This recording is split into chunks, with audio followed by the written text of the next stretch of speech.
अस्सलामु अलैकुम वरहमतुल्लाहि वबरकातुहू।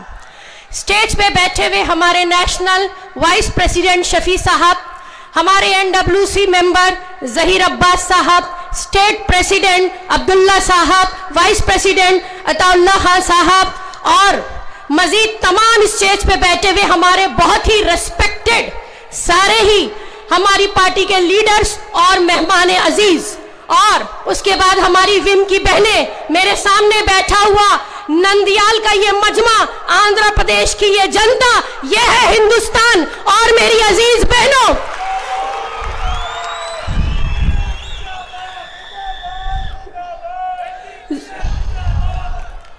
जुल्म फिर जुल्म है, बढ़ता है तो मिट जाता है। खून फिर खून है, टपकेगा तो जम जाएगा। तुमने जिस खून को मख्तल में दबाना चाहा, तुमने जिस खून को मख्तल में दबाना चाहा, आज वो कूचाओ बाजार में आ निकला है। वतन से उल्फत है जुर्म अपना, ये जुर्म ता जिंदगी करेंगे। वतन से उल्फत है जुर्म अपना, ये जुर्म ता जिंदगी करेंगे। है किसकी गर्दन पे खूने नाहक, ये फैसला लोग करेंगे। हमारी आजादियों के दुश्मन, हमारी आजादियों के दुश्मन हमारी क्या रहबरी करेंगे? हमारी आजादियों के दुश्मन हमारी क्या रहबरी करेंगे?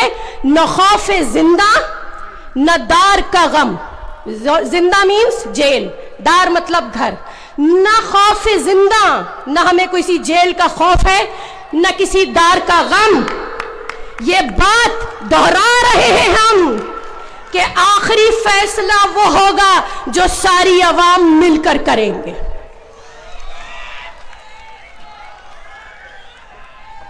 हम सब जानते हैं कि वक्फ क्या है। मुसलमान जो अपनी हलाल की कमाई से अल्लाह के नाम पे तोहफे में दे दे, वो वक्फ है। ये एक मुसलमान और उसके अल्लाह के बीच की मिल्कियत है। क्या इसमें किसी तीसरे को आने का या इंटरफियर करने का हक आप देंगे? तो मेरे साथ नारा लगाइए कि वक्फ बिल मंजूर नहीं।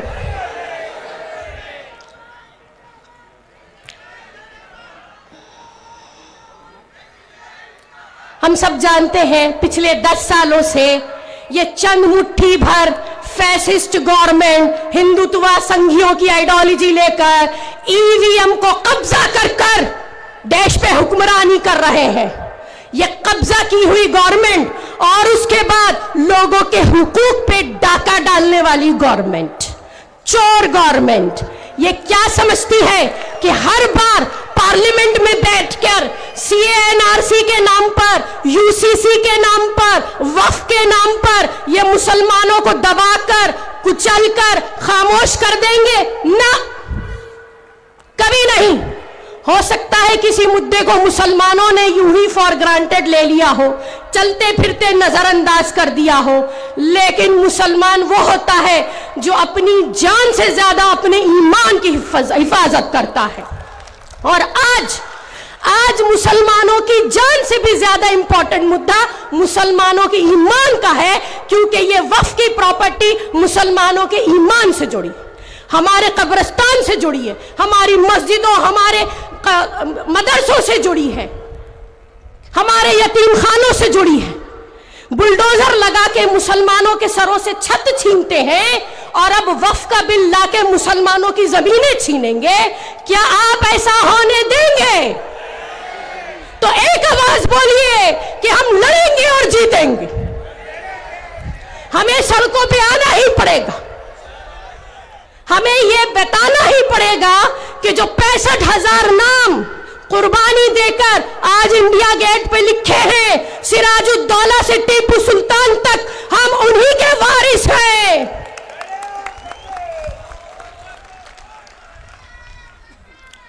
RSS का एजेंडा जो 100 साल से अंदर ही अंदर पक रहा था, आज बीजेपी के जरिए पार्लियामेंट में निकल के आ रहा है। ये जहर, ये नफरत और उसकी राजनीति जो इन्होंने खिचड़ी पकाई थी, आज बीजेपी को पार्लियामेंट में जिताकर करप्शन के जरिए ये उसे आज लोगों के ऊपर थोपने की कोशिश कर रहे हैं। सभी का खून शामिल है इस मिट्टी में, किसी के बाप का हिंदुस्तान थोड़े ही है।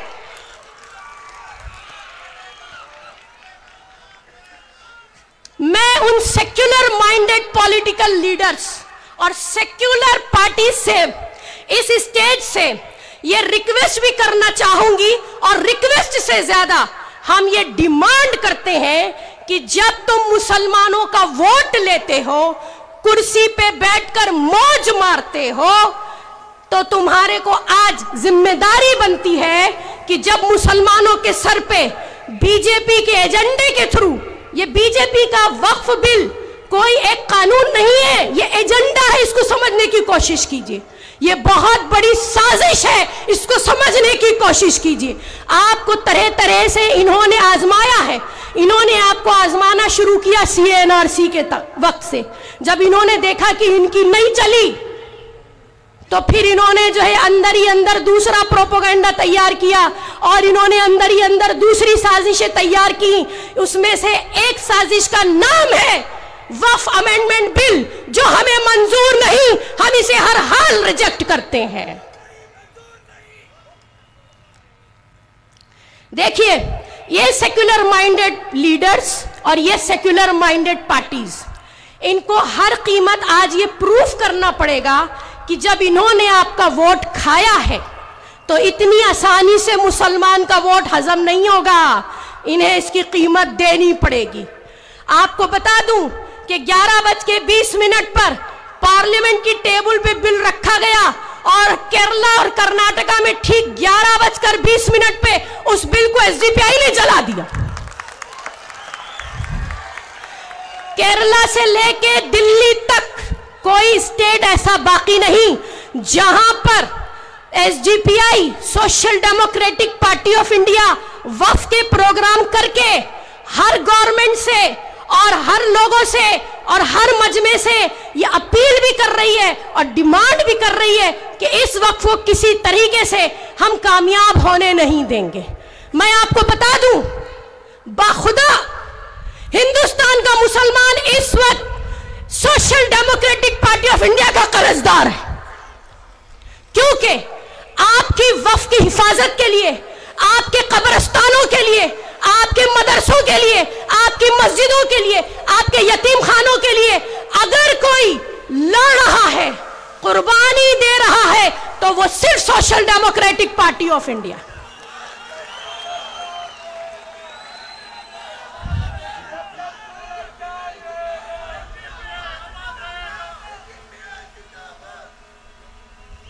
ये बीजेपी की एक खराब नीयत का नतीजा, एक बदनीयती के वक्फ को बिल की शक्ल देके एक्ट बनाकर पार्लियामेंट में पास करके फिर ये आपकी वक्फ की जमीनों को कैश करेंगे, फिर आगे चल के उन्हीं से इलेक्शन कमीशन के थ्रू फिर करप्शन करा के ईवीएम मशीनों पे कब्जा करके उसके बाद ये फिर जीत के आएंगे, और उसके बाद ये तानाशाही की हुकूमत लाएंगे।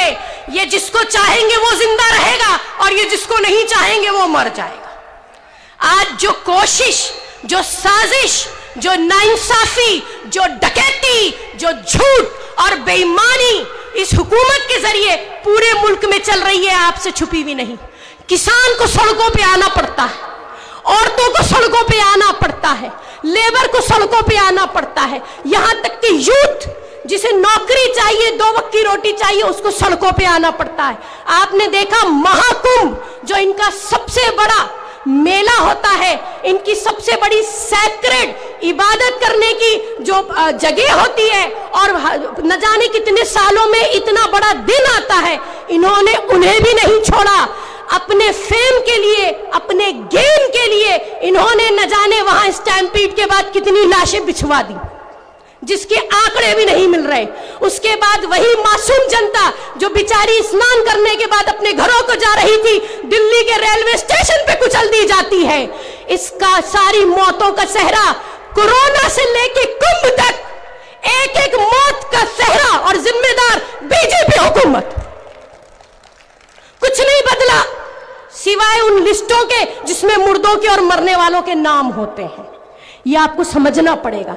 जब ये अपनों के नहीं तो ये किसी के नहीं।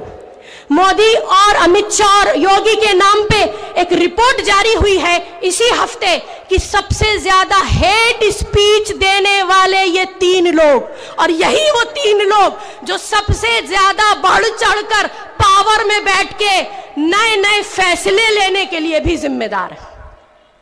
यहां मुसलमानों सोचने का मकाम है। सिर्फ अपने लिए नहीं, अपनी नस्लों के लिए सोचिए, अपनी डिग्निफाइड सर्वाइवल के लिए सोचिए।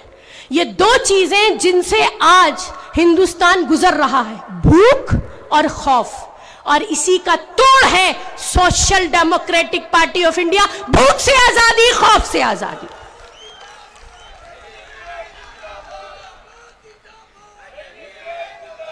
हम तानाशाही बर्दाश्त नहीं करेंगे किसी भी तरीके से, किसी भी ऐसे बिल को जो आम जनता के हक में ना हो। मैं आपको यहां बताती चलूं कि 30 करोड़ मुसलमानों का जो आंकड़ा लिखित में है, आज हिंदुस्तान की सबसे बड़ी माइनॉरिटी हम हैं, और हमारे वक्फ पर हमला, इसका मतलब ही यही है कि हमको सिर्फ कमजोर करने की एक साजिश है, साजिश है, साजिश है।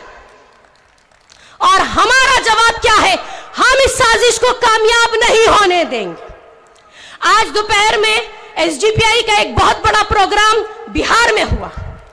हम चंद्रबाबू नायडू और नीतीश कुमार को अपने प्लेटफॉर्म से बोलते हैं, सुनो ए नीतीश कुमार, सुनो ए चंद्रबाबू नायडू, सुन लो अमित शाह, सुन लो मोदी,